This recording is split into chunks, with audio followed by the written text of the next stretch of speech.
नमस्कार, प्रणाम दोस्तों। मैं हूं पूजा मिश्रा। स्वागत करती हूं यूट्यूब चैनल पे आप लोगों का।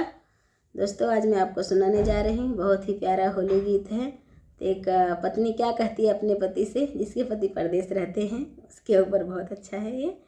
तो क्या कहती हैं, बड़ा ही भाव है इस गीत में। तो आप लोग सुनिएगा। मेरे चैनल को लाइक शेयर सब्सक्राइब कीजिएगा। आपका प्यारा आशीर्वाद ऐसे ही देते रहिएगा। आप सभी को होली मुबारक हो। खुश रहिए, स्वस्थ रहिए। फागुन ऐसा निराला ये बालम छोड़ नौकरिया घरे आवा।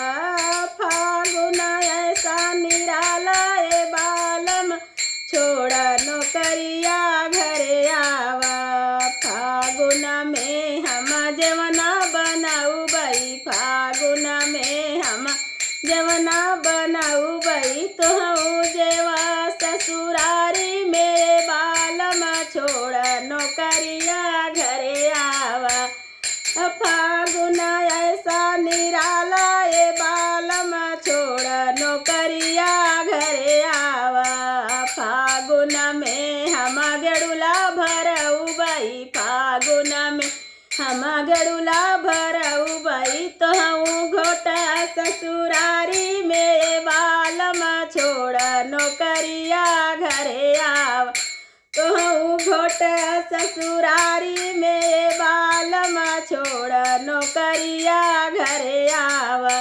फागुन ऐसा निराला ये बालम छोड़ नौकरिया घरे आवा। फागुन में हम बिरवा जोड़ऊ बई, फागुन में हम बिरवा जोड़ऊ बई, तो हूँ कुछ ससुरारी में बालम छोड़ नौकरिया घरे आवा। फागुन ऐसा निराला ये बालम छोड़ नौकरिया घरे आवा।